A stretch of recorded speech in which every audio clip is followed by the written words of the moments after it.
Tasmai Shri Gurave Namah.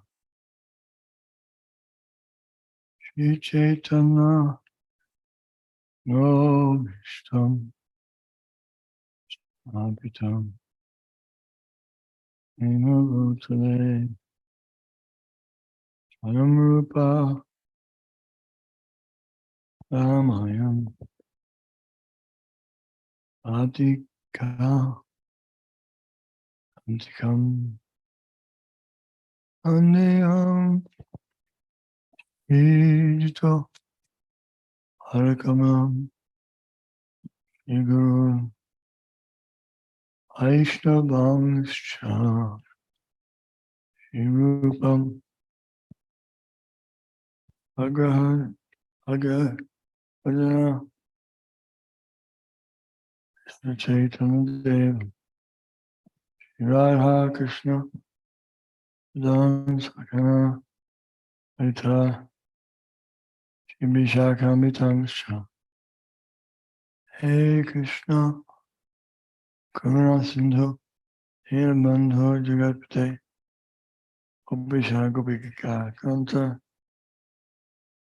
Radha Kanta Namaste Kancana Gaurangi Radhe Vinamani Vishvanaste Devi Paramami Haribre Anja Kalpataruscha Kripasindhavivcha Hitanam Amanebhyo Vaishnavebhyo Namaha Shri Krishna Chaitanya Amanitananda Yadvait Gadadhar Vasadi Gaur Bhaktivinoda Hare Krishna Hare Krishna Krishna Hare Hare Hare Rama Rama Rama Rama Hare Hare.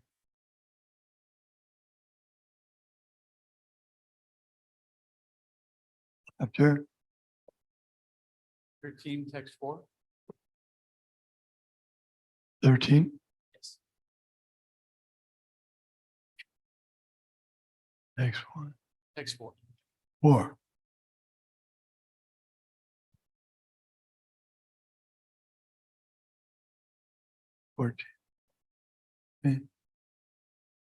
Kshetram yadriksha advikari yatashayat sachiyo yat bhavascha tatsamasena meshanu. Translation. Now please hear my brief description of this field of activity and how it is constituted, what its changes are, whence it is produced, who that knower of the field of activities is, and what his influences are. Vishibir Bahuda Gitam Chando Bir Vividai Pratak Kamasutra Padais Chaiva Hitamad Bir Vinishtai. Translation. That knowledge of the field of activities and of the knower of activities is described by various sages in various Vedic writings, especially in the Vedanta Sutra, and is presented with all reasoning as to cause and effect.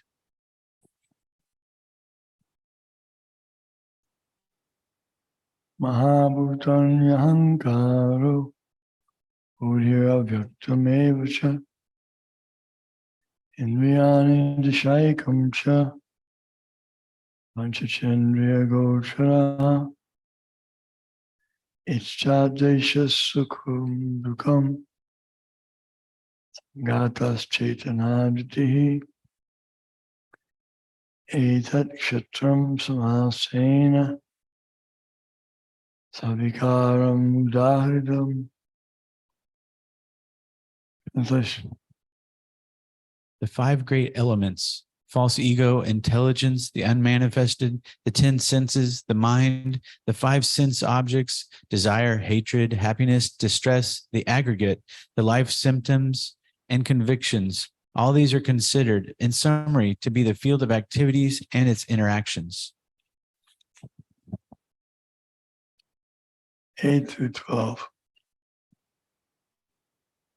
Manitvam madambitvam ahimsa kshantirarjvam acharyo pasanam shaucham staryamatma vinigriha indriyarteshu vairagyam anahankara evacha janmamrityujara vyadi dukadoshan darshanam asaktir andha bhishvanga Uttradara Grihadishu Nityam Cha Samachittatam Ishtan Ishtopapatitu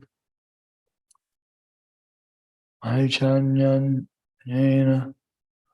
Aichanyanya Yogena Bhaktir Avyabhicharini Viviktadesha Sevitvam Aratir Janasangsiddhi Adhyatmagyan Nityatvam Tattvagnanartha Darshanam Hhdgm iti proktam Ajnanam yad ayo atonyata tonyata. Translation. Humility, pridelessness, nonviolence, tolerance, simplicity, approaching a bona fide spiritual master, cleanliness, steadiness and self-control, renunciation of the objects of sense gratification, absence of false ego, the perception of the evil of birth, death, old age, and disease, non-attachment to children, wife, home, and the rest, and even-mindedness amid pleasant and unpleasant events, constant and unalloyed devotion to me, resorting to solitary places, detachment from the general mass of people, accepting the importance of self-realization, and philosophical search for the absolute truth. All these I thus declare to be knowledge, and what is contrary to these is ignorance.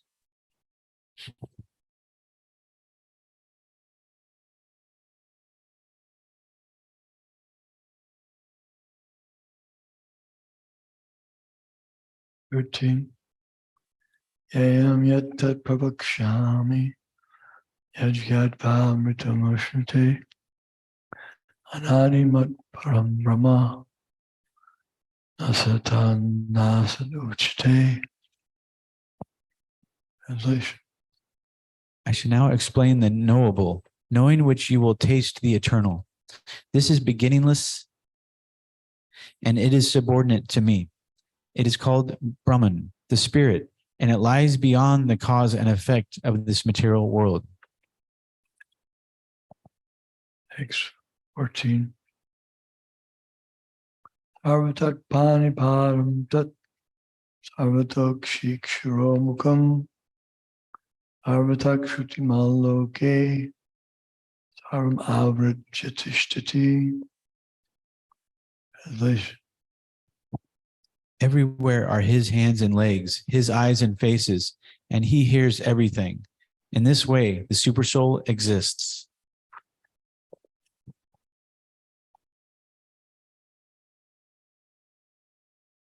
Or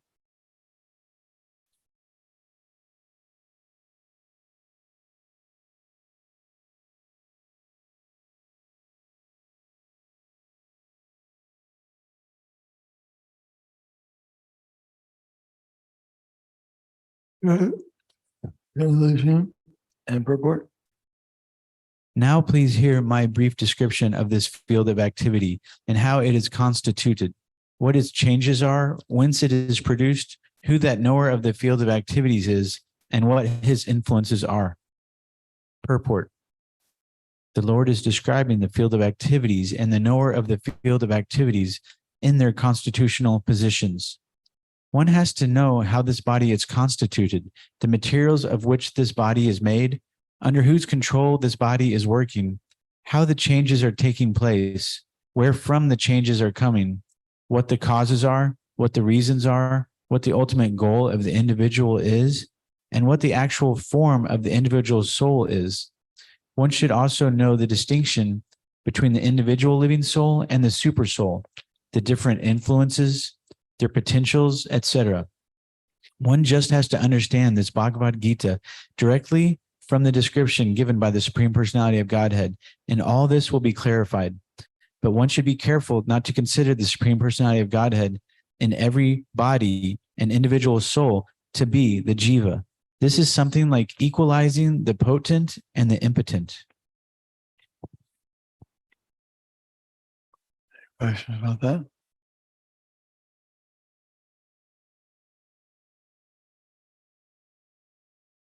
Okay.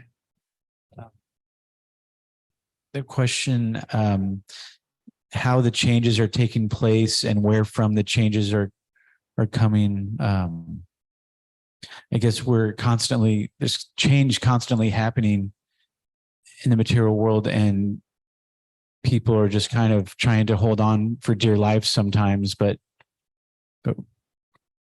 is changes, six changes generally. One is takes birth, one grows, sustains for some time, stays, produces offspring, dwindles, and leaves the body. Those are the 6 changes.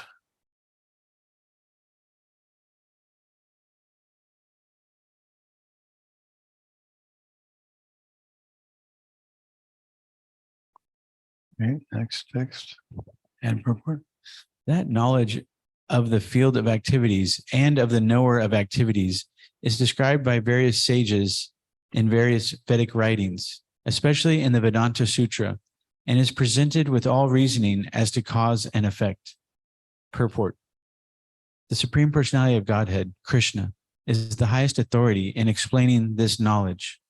Still, as a matter of course, learned scholars and standard authorities always give evidence from previous authorities.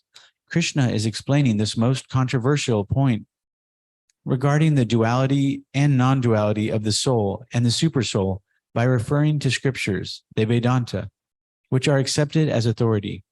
First, he says this is according to different sages. As far as the sages are concerned, besides himself, Vyasadeva, the author of the Vedanta Sutra, is a great sage, and in the Vedanta Sutra, duality is perfectly explained. And Vyasadeva's father, Parashara, was also a great sage, and he writes in his books of religiosity, Aham Tvam Cha Atanye, we, you, I, and various other living entities are all transcendental, although in material bodies. Now we are fallen into the ways of the 3 modes of material nature according to our different karma. As such, some are on higher levels and some are in the lower nature. The higher and lower natures exist due to ignorance and are being manifested in an infinite number of living entities. But the supersoul, which is infallible, is uncontaminated by the 3 qualities of nature and is transcendental. Similarly, in the original Vedas, a distinction between the soul, the supersoul, and the body is made, especially in the Katha Upanishad. There is a manifestation of the Supreme Lord's energy known as Annamaya, by which one depends simply upon food for existence. This is a materialistic realization of the Supreme. Then there is Pranamaya. This means that after realizing the Supreme Absolute Truth in foodstuff, one can realize the Absolute Truth in the living symptoms or life forms. In Jnanamaya, the living symptom develops to the point of thinking, feeling, and willing. Then there is Brahman realization and the realization called Vijnanamaya, by which the living entity's mind and life symptoms are distinguished from the living entity himself. The next and supreme stage is Anandamaya, realization of the all-blissful nature. Thus, there are 5 stages of Brahman realization, which is called Brahma Pucham. Out of these first 3, Annamaya, Pranamaya, and Jnanamaya, involve the fields of activities of the living entities.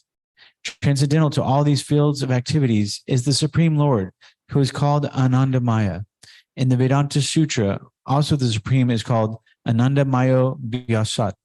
The Supreme Personality of Godhead is by nature full of joy, and to enjoy his transcendental bliss, he expands into Vijnanamaya, Pranamaya, Jnanamaya, and Annamaya. In this field of activities, the living entity is considered to be the enjoyer, and different from him is the Anandamaya. That means that if the living entity decides to enjoy in dovetailing himself with the Anandamaya, then he becomes perfect. This is the real picture of the Supreme Lord. As supreme knower of the field, the living entity, as subordinate knower, and the nature of the field of activities.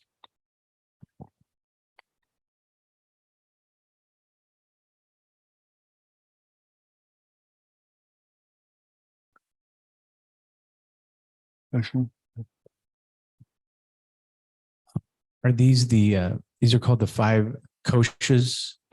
And is that true? And um, Koshas? these are called the five koshas? Kosha means treasury.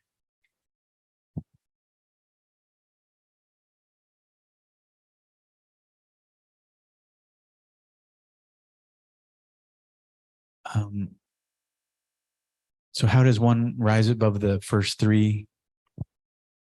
Manamaya. Manamaya. Oh. Manamaya. Just depending upon Brahman for his life force, life air.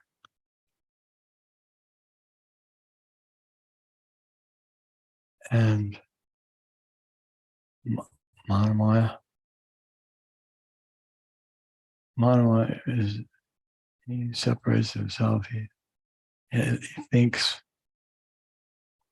as a separate willing and Manamaya, Pranamaya. Manamaya, yeah, then the mind, that includes things like poetry and music, art. But that's not the highest. Sometimes they say that's the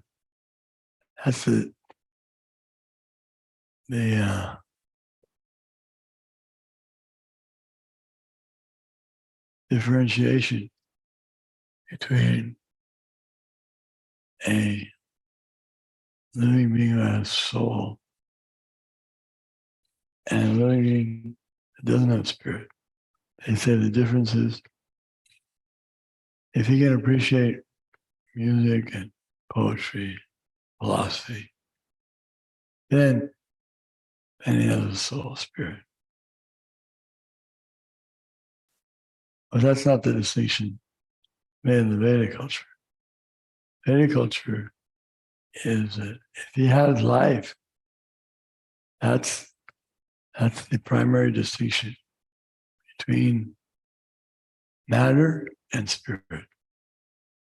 Matter has no individual existence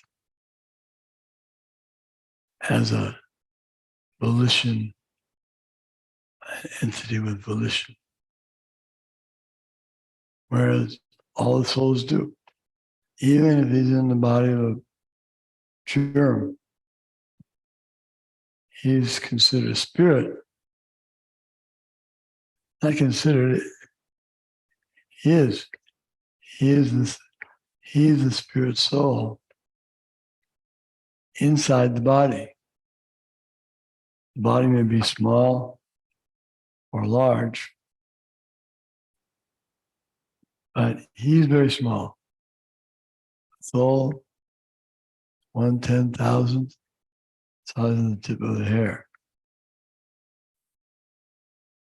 That's how he can fit in these small little bodies without any difficulty. And he can also fit in a big whale body or a big tree body. Same soul is there, exactly the same. Just the bodies are different according to the seed.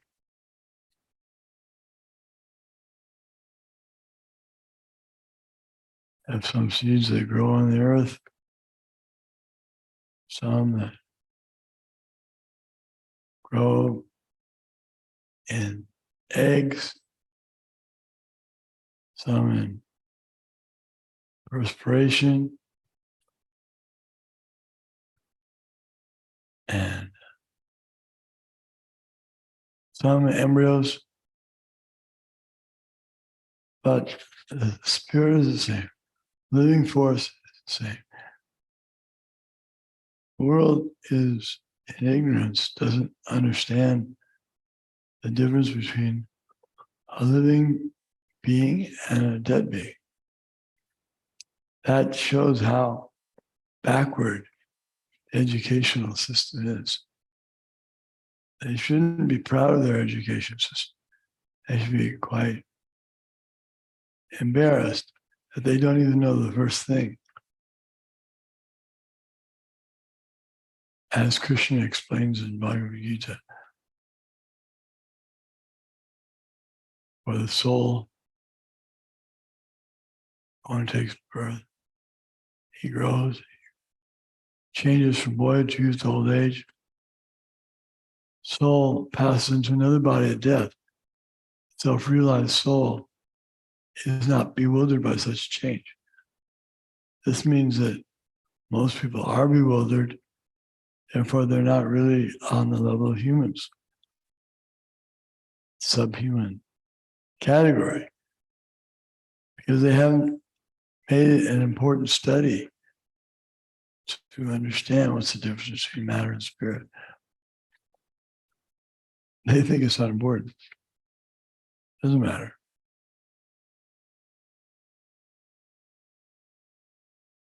Yeah, it matters. It's like if you kill a living entity, say you kill some little individual soul, he's driving the car.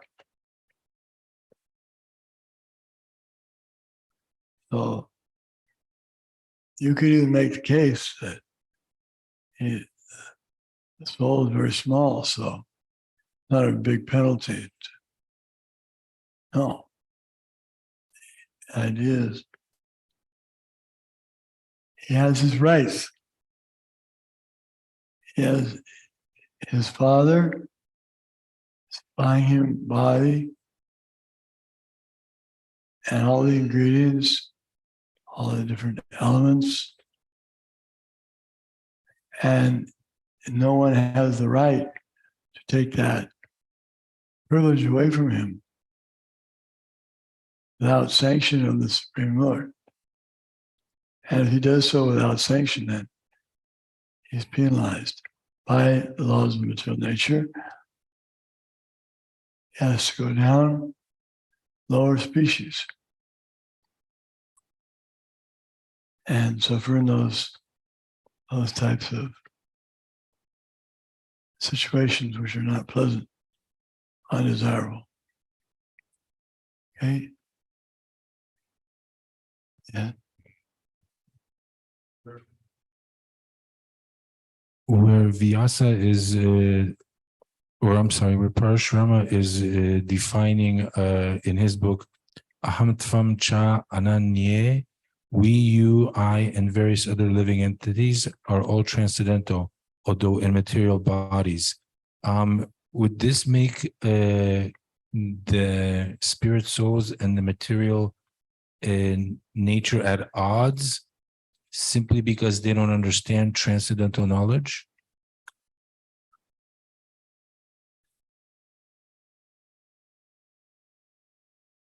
It's in the first part.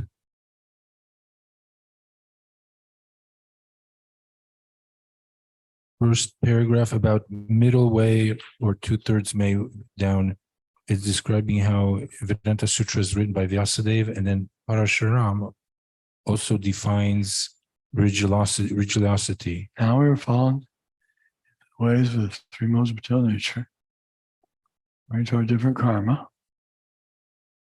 As such, some are on higher levels and some are on lower level. lower nature. Higher and lower natures exist due to ignorance and are being manifested in an infinite number of living entities. What's the question there?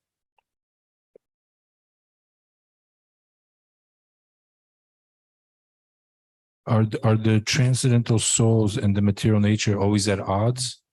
Odds? At odds with who? With other living entities?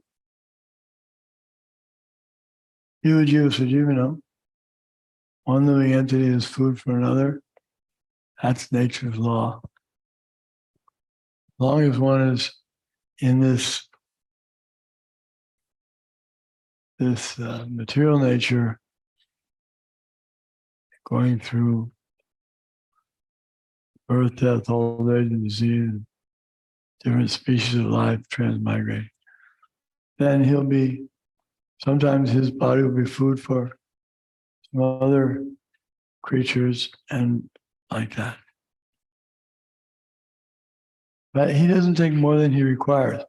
That's the rule of nature, is that living entities should just take what they need. Like a lion. A lion, when he gets hungry, when he gets hungry enough, he catches a horse or a deer. And then he survives on that for a while. And when he gets hungry again, it's not that he just goes around killing all the time, unnecessarily causing harm. No, it's nature's organized nicely. What he needs, he gets. The elephant requires large sum of food stuff, so he gets it. But he doesn't eat flesh. He's not interested in flesh. First vegetarian food. So everyone has their particular nature according to the modes of material nature. And living entities they're happily going through. You can say happily. Happily they're going through. You see the little ants, they're very enthusiastic. They get their workouts. It's time for exercise. They all go out. They stay in line. Great team players. You learn a lot from the ants. Good team players. But we don't learn from them about how to get out of the cycle of birth and death. So if we want to learn that, then we have to hear Bhagavad Gita and the Vedanta and Vyasadeva, Parasuram, Parasaramuni, all these great sages. That's for human beings. Otherwise, it's just on the lower level.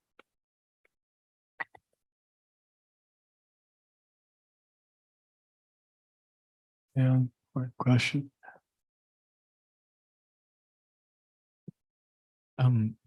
Speaking of the lion, that reminds me of when Rukmini, when Krishna took Rukmini out and and it was described, it was like a lion chasing away some jackals from his prize. And I was just gonna, I guess I could continue here with okay, text 6 through 7. The 5 great elements: false ego, intelligence, the unmanifested, the 10 senses, the mind, the five sense objects, desire, hatred, happiness, distress, the aggregate, the life symptoms, and convictions. All these are considered in summary to be the field of activities and its interactions.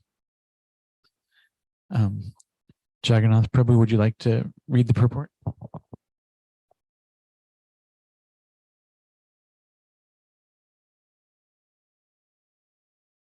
Yeah.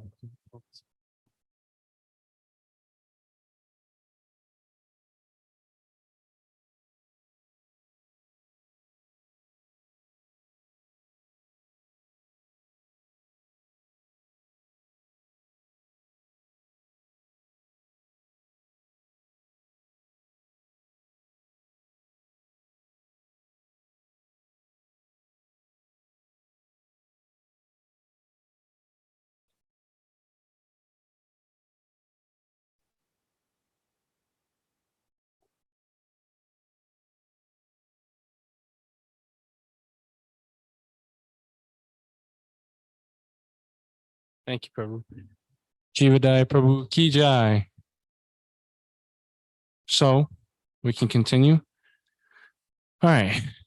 The five great elements: false ego, intelligence, the unmanifested, the 10 senses, the mind, the five sense objects, desire, hatred, happiness, distress, the aggregate, the life symptoms, and convictions. All of these are considered in summary to be the field of activities and its interactions. Purport. From all the authoritative statements of the great sages, the Vedic hymns, and the aphorisms of the Vedanta Sutra, the components of this world are air, are earth, water, fire, air, and ether. These are the five great elements, Mahabhuta.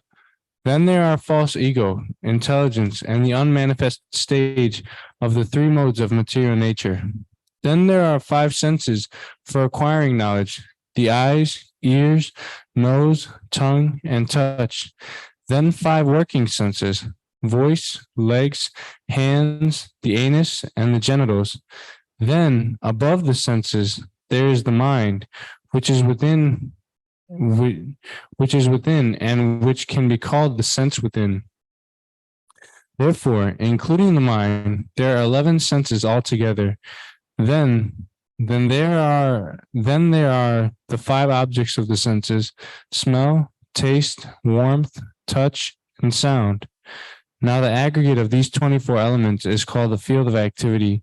If one makes an analytical study of these 24 subjects, then he can very well understand the field of activities.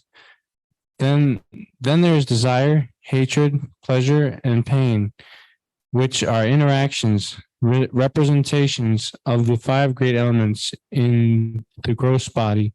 The living symptoms, represented by consciousness and conviction, are the manifestation of the subtle body, mind, ego, and intelligence. These subtle elements are included within the field of activities. The five great elements are a gross representation of the subtle false ego. They are a representation in the material conception. Consciousness is represented by intelligence, of which the unmanifested stage is the three modes of material nature. The unmanifested three modes of material nature is called pradhana. One who desires to know the 24 elements in detail, along with their interactions, should study the philosophy in more detail. In Bhagavad Gita, a summary only is given. The body is the representation of all these factors, and there are changes of the body, which are 6 in number. The body is born, it grows, it stays, it produces byproducts, then begins to decay, and at the last stage, it vanishes. Therefore, the field is a non-permanent material thing. However, the kshetragya, the knower of the field, its proprietor, is different. I really like what Prabhupada is saying about how the body is a representation of these factors. And it's true that the body is simply suffering. When we think we are this body, there is no real substance behind it. It's simply someone thinking that they belong to a certain religion or a certain caste or creed or sectarian point of view, but really we're simply the spirit soul. So when we realize this, that's where real knowledge comes from. It's really nice. Yeah, it's the body is a representation of all the 24 elements, and the body is a impediment in our devotional service. So when we can transcend this body and come to the true point of realizing who we are, we can then transcend the body and actually do some good for the world. It's really nice. Are there any comments or questions on this verse? Yes, Jivadaya Prabhu. Hare Krishna. Yeah, I really like this too. And at the bottom of 607, it seems very deep and some deep knowledge in here. I was hoping you could unpack this paragraph a little bit. The 5 great elements are a gross representation of the subtle false ego. They are a representation in the material conception. Consciousness is represented by intelligence, of which the unmanifested stage is the 3 modes of material nature. That's a lot in a couple sentences, it seems like. Yeah. But I didn't know if you had anything specifically on that paragraph or. Yeah. Well, the false ego, it's basically, I remember reading in Srimad Bhagavatam that the false ego is actually material nature in the mode of goodness.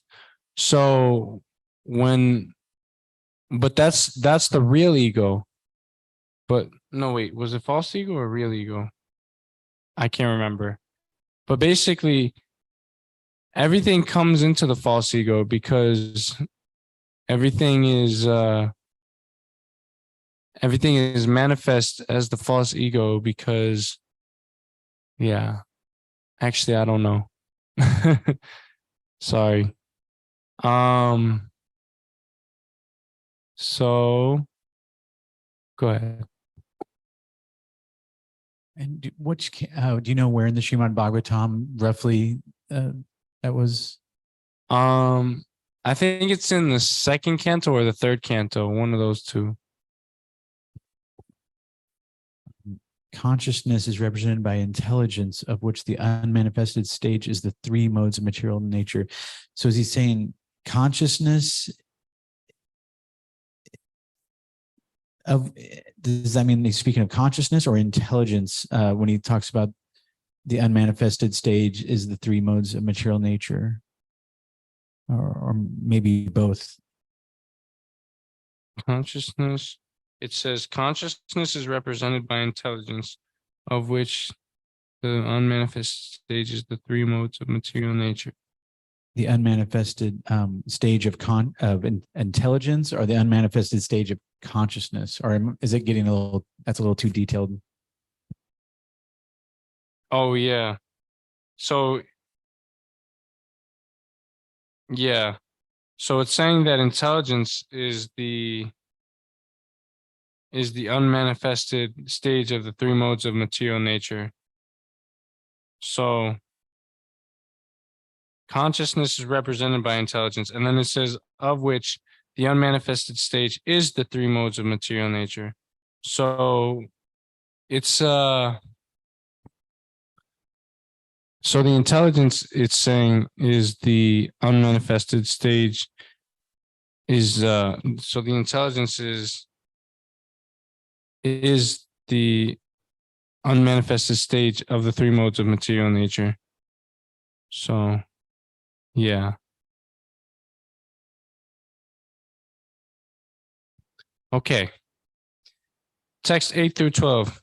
Humility, pridelessness, nonviolence, tolerance, simplicity, approaching a bona fide spiritual master, cleanliness, steadiness, and self-control, renunciation of the objects of sense gratification, absence of false ego, the perception of the evil of birth, death, old age, and disease, non-attachment to children, wife, home, and the rest, and even-mindedness amid pleasant and unpleasant events, constant and unalloyed devotion to me, resorting to solitary places, detachment from the general mass of people, accepting the importance of self-realization, and philosophical search for the absolute truth.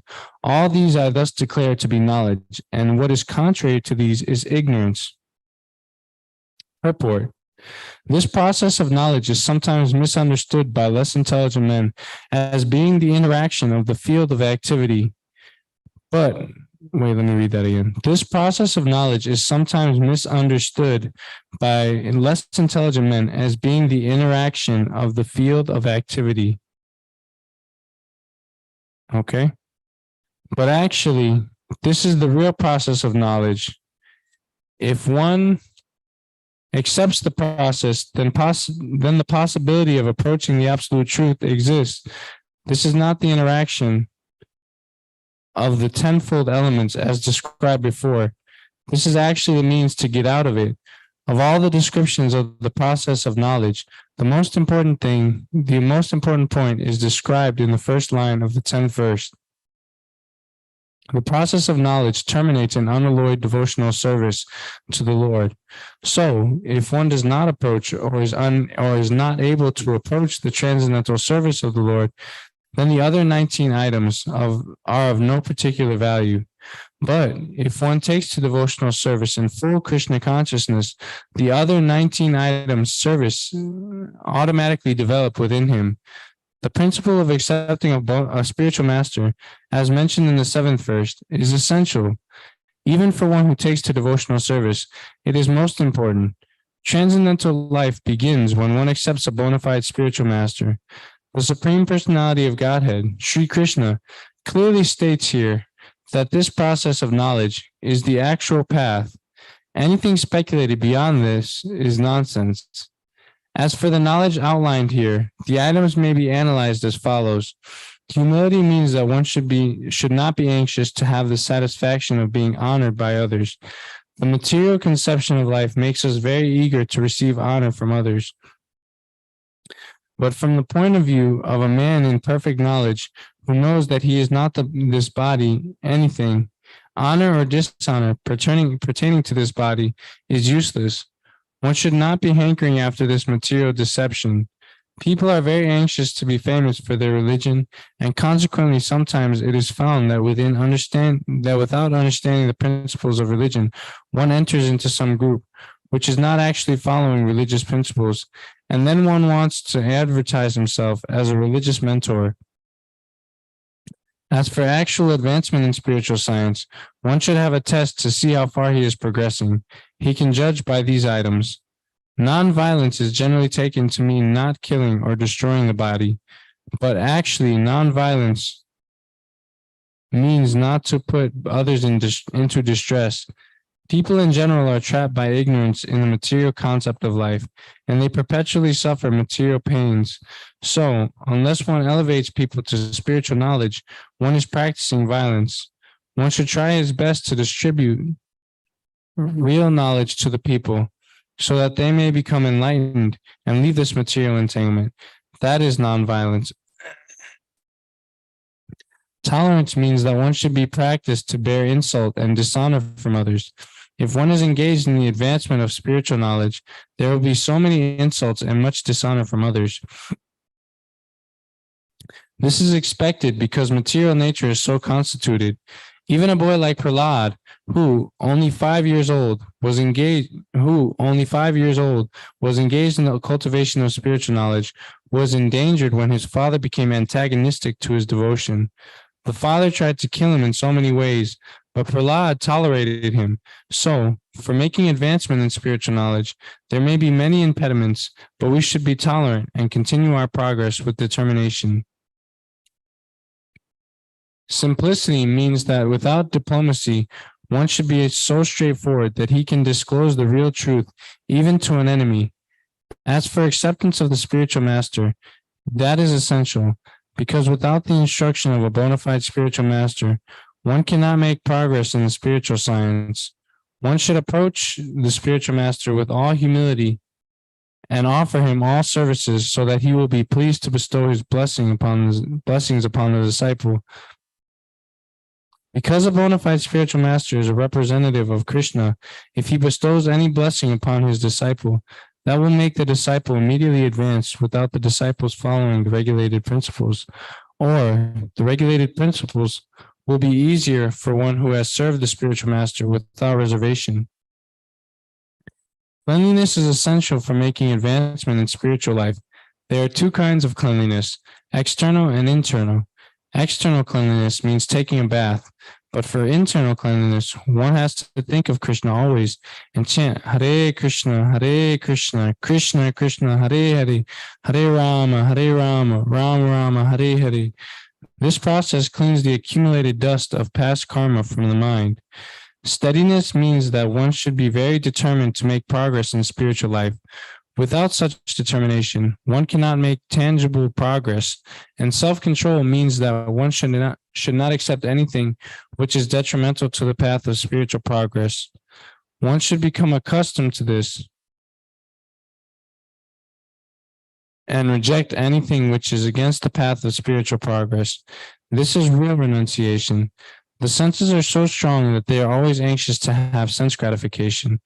One should not cater to these demands, which are not necessary. The senses should only be gratified to keep the body fit so that one can discharge his duty in advancing in spiritual life. The most important and uncontrollable sense is the tongue. If one can control the tongue, then there is every possibility of controlling the other senses.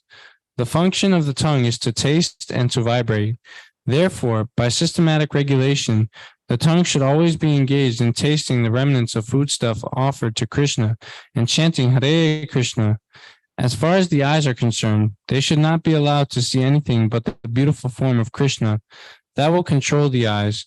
Similarly, the ears should be engaged in hearing about Krishna, and the nose in smelling the flowers offered to Krishna. This is the process of devotional service, and it is understood here that Bhagavad Gita is simply expounding the science of devotional service. Devotional service is the main and sole objective. Unintelligent commentators on the Gita try to divert the mind of the reader to other subjects. But there is no other subject in Bhagavad Gita but devotional service. False ego means accepting this body as oneself. When one understands that he is not his body and his spirit soul, that is real ego. Ego is there. False ego is condemned, but not real ego. In the Vedic literatures, it is said, Aham Brahmasmi, I am Brahman, I am spirit. This I am, this sense of self also exists in the liberated stage of self-realization.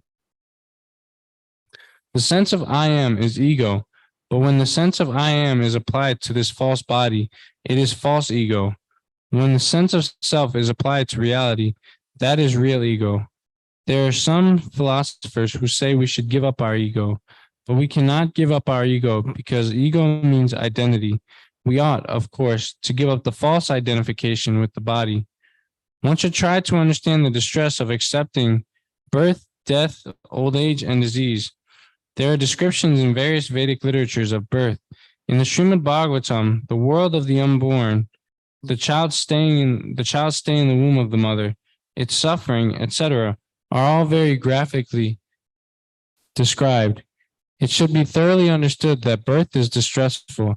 Because we forget how much distress we have suffered within the womb of the mother, we do not make any solution to the repetition of birth and death.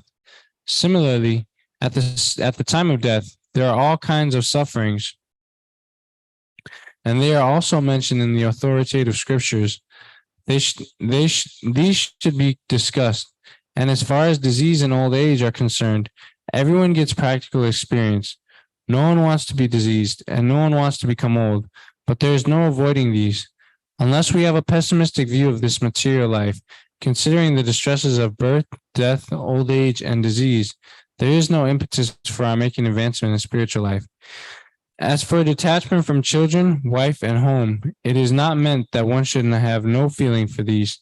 They are natural objects of affection, but when they are not favorable to spiritual life, to spiritual progress, then one should not be attached to them. The best process for making the home pleasant is Krishna consciousness. If one is in full Krishna consciousness, he can make his home very happy, because this process of Krishna consciousness is very easy. One need only chant Hare Krishna, Krishna Krishna, Hare Hare, Hare Rama, Rama Rama, Hare Hare. Accept the remnants of foodstuffs offered to Krishna. Have some discussion on books like Bhagavad Gita and Srimad Bhagavatam, and engage oneself in deity worship. These four will make one happy. One should train the members of his family in this way. The family members can sit down morning and evening and chant together, Hare Krishna, Krishna Krishna, Hare Hare, Hare Rama, Rama Rama, Hare Hare. If one can mold his family life in this way to develop Krishna consciousness, following these four principles, then there is no need,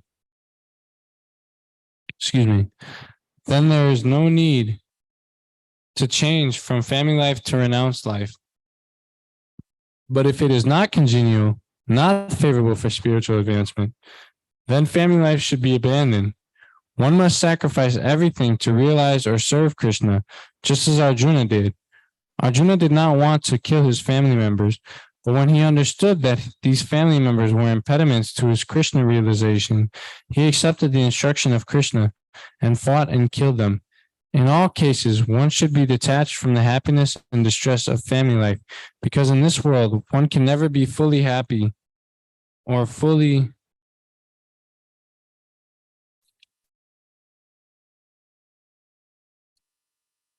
miserable. Happiness and distress are concomitant factors of material life. One should learn to tolerate, as advised in Bhagavad Gita. One can never restrict the coming and going of happiness and distress. So one should be detached from the materialistic way of life and be automatically equiposed in both cases. Generally, when we get something desirable, we are very happy, and when we get something undesirable, we are distressed. But if we are actually in the spiritual position, these things will not agitate us. To reach that stage, we have to practice unbreakable devotional service. Devotional service to Krishna without deviation means engaging oneself in the 9 processes of devotional service: chanting, hearing, worshiping, offering, respect, etc., as described in the last verse of the 9th chapter. That process should be followed. Naturally, when one is adapted to the spiritual way of life, he will not want to mix with materialistic men. That would go against his grain. One may test himself by seeing how far he is inclined to live in a solitary place without unwanted association. Naturally, a devotee has no taste for unnecessary sporting or cinema going or enjoying some social function, because he understands that these are simply a waste of time. There are many research scholars and philosophers who study sex life or some other subject, but according to Bhagavad Gita, such research work and philosophical speculation have no value. That is more or less nonsensical. According to Bhagavad Gita, one should make research by philosophical discretion into the nature of the soul. One should make research to understand with what the self is concerned. That is recommended here. As far as self-realization is concerned, it is clearly stated here that Bhakti Yoga is especially practical. As soon as there is a question of devotion, one must consider the relationship between the supersoul and the individual soul. The individual soul and the supersoul cannot be one, at least not in the Bhakti conception, the devotional conception of life. This service of the individual soul to the Supreme Soul is eternal, Nityam, as is clearly stated. So bhakti or devotional service is eternal. One should be established in philosophical conviction.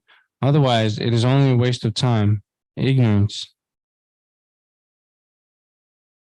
Okay, I'll stop there. Is there any more comments or questions? Okay. Srimad Bhagavad Gita as it is, Ki Jai. Srila Prabhupada, Ki Jai.